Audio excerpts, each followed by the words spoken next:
दुनिया में सबसे ज़्यादा मौत हार्ट अटैक से बहुत कम अवेयरनेस है लोगों को हार्ट के हवाले से। ये बहुत पहले सिग्नल देना शुरू कर देता है, खासकर वो लोग जो 30 से ऊपर है। उन्हें चाहिए कि वो हर 6 माह के बाद, अब 20 साल की उम्र को भी में भी लोगों को जी हार्ट अटैक बिल्कुल। हो। हमें हार्ट अटैक का कैसे ट्रीट करना चाहिए? आप अगर अपने हार्ट को एनर्जेटिक रखना चाहते हैं तो आप हाई ब्लड प्रेशर सबसे ज़्यादा, अगर आप चाहते हैं कि आप शुगर और हाई ब्लड प्रेशर को बीट करें तो आपको अस्सलाम वालेकुम, welcome to the online health clinic. This is your host Arbab Faraz. आज आपके साथ है पाकिस्तान के मशहूर और मरूफ डॉक्टर मियां मुनव्वर हुसैन। अस्सलाम वालेकुम डॉक्टर साहब, कैसे हैं आप? जी वालेकुम सलाम जी बाब, बिल्कुल शुक्र है अल्लाह का, बिल्कुल ठीक हूँ। बहुत शुक्रिया आप लोगों ने इनवाइट किया। जी डॉक्टर साहब, आज का हमारा टॉपिक है हार्ट। दुनिया में सबसे ज़्यादा मौत हार्ट अटैक से होती हैं। इस बारे में आपका क्या कहना है? ये आपकी बात सही है कि सबसे ज़्यादा मौत जो है वो हार्ट अटैक की वजह से ही है, या मुख्तलिफ हार्ट की डिजीज़ है। उसकी वजह यह है कि बहुत कम अवेयरनेस है लोगों को हार्ट के हवाले से, कि आप अपने हार्ट को कैसे सही रख सकते हैं, आप दिल की बीमारियों से कैसे महफूज रह सकते हैं, और आप इसकी कैसे केयर कर सकते हैं। और यही वजह है सबसे, कि नॉलेज ना होने की वजह से हार्ट अटैक की बीमारियां ज़्यादा हैं। एक आम आदमी को कैसे पता चलेगा कि वो दिल की बीमारी की तरफ जा रहा है? देखें, हार्ट अटैक जो है ना, वो आपकी मुसलसल लापरवाही से बसर की ज़िंदगी का खमाजा होता है। और एक आम आदमी को इस तरह पता चलता है कि हार्ट अटैक अचानक तो आता नहीं, कि ये बहुत पहले सिग्नल देना शुरू कर देता है। जैसे आप काम कर रहे हैं तो आप एनर्जेटिक हैं, लेकिन बाद औक़ात फिर ऐसा होता है कि आप थके महसूस होते हैं, आपको महसूस होता है कि आप में वो एनर्जी नहीं है, या आपका साँस जल्दी फूल जाता है, या आपके सीने में सीना आपका अनकम्फ़र्टेबल हो जाता है। ये इसकी इब्तदाई अलामात है। वैसे आप अगर इसकी सीरियस अलामात में जाएँ तो फिर लाइट अनजाना होता है, जैसे सीने में हल्की-हल्की दर्द शुरू हो गई, और आपने काम कर रहे हैं तो आप बैठ गए हैं, या आप कोई भी वर्क कर रहे हैं तो दर्द शुरू हुई तो आप बैठ गए, तो आपकी दर्द ठीक हो गई। लेकिन आगे इसकी जो दूसरी स्टेज आ जाती है वो ये होती है कि आप काम तो कर रहे हैं लेकिन आराम कर रहे हैं, दर्द हो रही है लेकिन दर्द ज़्यादा शिद्दत से होती है। फिर आपको उसके लिए कोई ना कोई फ़र्स्ट एड लेनी पड़ती है, ये उसके दूसरा साइन है। और तीसरा साइन फिर है कि सीवियर पेन हो जाती है और आपको इमरजेंसी में जाना पड़ता है। और इससे पहले ये होता है कि आपका कोलेस्ट्रॉल लेवल, जो अगर आप अपने आपको कोई भी सिम्पटम नहीं है, तो फिर आपको ज़रूरी है कि आप जो ख़ासकर वो लोग जो 30 से ऊपर हैं, उन्हें चाहिए कि वो हर 6 माह के बाद अपना लिपिड प्रोफाइल चेक करवाएँ, जिसमें आपका हो कि आपका कोलेस्ट्रॉल लेवल क्या है, आपका ट्राइग्लिसराइड लेवल क्या है, और इसी तरह आरएफटी रीनल फंक्शन टेस्ट है, इसी तरह कार्डियक एंजाइम है। ये 3 टेस्ट जो हैं ये लाज़मी करवाने चाहिए, ताकि आपको अपने हार्ट की पिक्चर मालूम होती रहे। जी डॉक्टर साहब, ये जो एज है, क्या ये भी कोई फैक्टर बनती है हार्ट अटैक में? आज से पहले तो ये था कि इसकी स्पेसिफिक एज एक होती थी, कि हम 50 के बाद लोगों को काउंट करते थे कि जी उनकी एज जो है वो हार्ट अटैक उनको हुआ है। लेकिन अब जो है इसमें कोई एज काउंट नहीं हो रही। अब 20 साल की उम्र को भी में भी लोगों को जी हार्ट अटैक बिल्कुल हो ऐसा रहा ही है। है। और ये जो फैमिली हिस्ट्री होती है, जैसे जेनेटिक्स में ये ट्रैवल करती है डिजीज़? हाँ, अगर किसी के वालिद को, वालिदा को, या नाना-नानी या दादा-दादी को फैमिली में अगर हिस्ट्री हो, तो वो आम लोगों की निस्बत जिनकी फैमिली में हिस्ट्री नहीं होगी, वो 10 से 15% ज़्यादा रिस्क उसमें इन्वॉल्व होता है। यानी फैमिली हिस्ट्री जी। अकाउंट करती है हार्ट अटैक में। तो डॉक्टर साहब, इसका इलाज क्या है? हमें हार्ट अटैक का कैसे ट्रीट करना चाहिए? देखिए, इसके इलाज की तो मुख्तलिफ़ कैटेगरी आ जाती हैं, मुख्तलिफ़ स्टेजेस में आ जाती हैं। बेसिकली तो ये है कि अगर आप डायग्नोज़ हो जाता है आपको कि आपको कोई प्रॉब्लम है, ख़ासकर आजकल जो ज़्यादा प्रॉब्लम है वो आर्टरीज़ की ब्लॉकेज है। हाँ जी। और आर्टरीज़ की ब्लॉकेज भी एक दिन में नहीं होती, उसमें भी टाइम लगता है।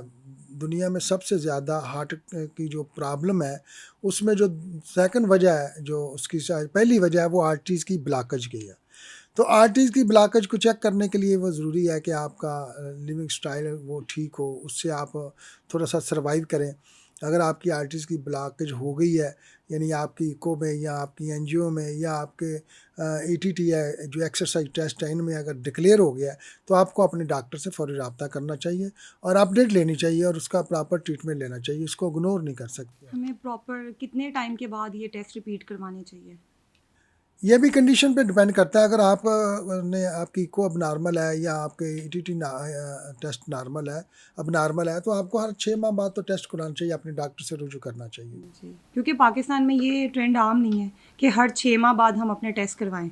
तो आप समझते हैं ऐसा होना चाहिए पाकिस्तान में भी? नहीं, बहुत से लोग हैं जो जो नॉलेज रखते हैं, जो पढ़े लिखे हैं, अब ये अवेयरनेस आ गई है उन जी, लोगों जी। में कि वो अपने बाकायदगी से टेस्ट जो है वो करवाते रहते हैं। और ये सबको टेस्ट करवाना चाहिए, खासकर ये जो मैंने 3 टेस्टों का जिक्र किया है, जी, लिपिड जी। प्रोफाइल है, कार्डियक एंजाइम है और ईटीटी टेस्ट है। जी। ये 30 साल के एज के बाद हर एक शख्स को करवाने चाहिए। डॉक्टर साहब, एक आम इंसान का क्या लाइफ़स्टाइल होना चाहिए ताकि वो दिल की बीमारियों से बच सके?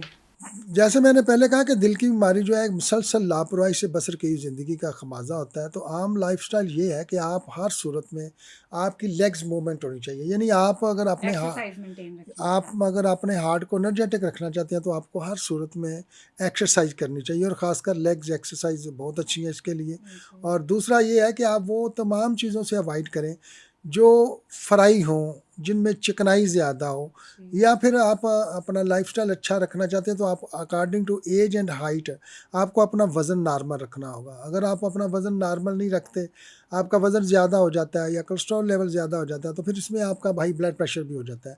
हाँ जी। और हाई ब्लड प्रेशर सबसे ज़्यादा अफेक्ट करता है हार्ट के ऊपर। जी, डॉक्टर साहब, हार्ट डिज़ीज़ तो एक तरफ है, आजकल ब्लड प्रेशर और शुगर हर किसी में पाई जाती है, मोस्टली लोगों में ये पाई जाती है, तो ये भी दिल की बीमारियों की तरफ लाती है? हार्ट प्रॉब्लम के लिए जो सबसे पहली सीढ़ी है वो है ही शुगर है। शुगर और ब्लड प्रेशर, अगर आप लोगों को किसी को भी शुगर है जी। या उनका हाई ब्लड प्रेशर है, तो वो आम लोगों की निस्बत 50% ज़्यादा हार्ट अटैक के या हार्ट डिजीज़ के करीब है। तो उसे चाहिए कि अपनी शुगर को मेंटेन रखें, अपने ब्लड प्रेशर को मेंटेन रखें। ये ऐसी बीमारियां हैं, शुगर और ब्लड प्रेशर, इनको अगर प्रॉपर मेंटेन रखा जाए तो ये कोई बीमारी नहीं है। मेडिसिन से या लाइफ़स्टाइल से? दोनों से। अगर आपका ब्लड प्रेशर ज़्यादा, तो ये हमारे लोगों में, कुछ लोगों में ये होता है कि वो ब्लड प्रेशर उनका ज़्यादा होता है, तो जैसे ब्लड प्रेशर आपका ज़्यादा होगा नमक से, आपके ओवरवेट से, आपके ज़्यादा खाने से, ज़्यादा हेल्दी फूड लेने से, स्पाइसी फूड लेने से, तो वो क्या करते हैं कि स्पाइसी फूड भी ले लिया और साथ ब्लड प्रेशर की गोली भी खा ली। ये दोनों चीज़ें गलत है। आपको चाहिए कि आप ब्लड प्रेशर को मेंटेन करें खुराक के साथ, और शुगर को भी मेंटेन करें खुराक और वाक के साथ।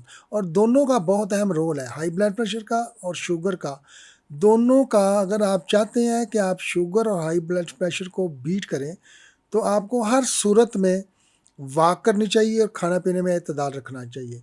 अगर आप ऐसा नहीं रखते तो आप हार्ट की डिजीज़ में लाजमी किसी ना किसी डिजीज़ में मुब्तला हो सकते हैं। जी। डॉक्टर साहब, जैसा कि आप बता रहे हैं, हार्ट अटैक में तो सर्वाइवल हो जाता है, लेकिन आजकल कार्डियक अरेस्ट आम होता जा रहा है। इसमें किसी भी एज ग्रुप के लोग मैटर नहीं करते, जस्ट ये होता है और इंसान ख़त्म हो जाता है। तो इसकी ज़रा वजूहात बताइए। कार्डिक अरेस्ट जो है ना, वो एक और बीमारी है हार्ट की, वो बड़ी सीवियर कंडीशन है, और हार्ट अटैक और है। कार्डिक अरेस्ट में ये होता है कि आप को सडन जो है आपका दिल जो है उस वो काम करना बंद कर देता है, और सर्वाइविंग के 5 से 10% चांसेस होते हैं, वो भी अगर 2-4 मिनट में आप चले जाएं, फर्स्ट एड मिल जाए आपको। तो अगर आपको नहीं फर्स्ट एड मिलती तो वो कार्डिक जो है अरेस्ट, सडन अरेस्ट जो है, उससे मरीज़ का सर्वाइव करना मुश्किल होता है। जबकि हार्ट अटैक जो है वो एक लंबा अरसा है, लंबे अरसे से चल रहा है कि आपको पहले एंजाइना होगा, फिर सीवियर एंजाइना होगा, फिर आपके टेस्ट वगैरह अब नॉर्मल आएंगे। यानी आपकी लंबी और मुसलसल लापरवाही से हार्ट अटैक आता है। और हार्ट अटैक में सर्वाइविंग भी होती है कि आप ज़ुबान के नीचे कोई गोली रख लें, होम्योपैथी में एकोनाइटा ज़ुबान के ऊपर रख लें, कतरे ड्रॉप कर लें, या अमाइल नाइट्रेट डाल लें, या फिर एंजीसाइड ज़ुबान के नीचे रख लें। यानी हार्ट अटैक में आपके सर्वाइविंग के चांसेस काफ़ी होते हैं, जबकि कार्डिक अरेस्ट में सर्वाइविंग चांस ना होने के बराबर हो। याद रखें, सेहतमंद दिल एक सेहतमंद ज़िंदगी की ज़मानत है। उम्मीद है ये प्रोग्राम आपको पसंद आया होगा। हमें दीजिए इजाज़त। मैं हूँ आपकी होस्ट अरबाब फराज। खुदा हाफिज़।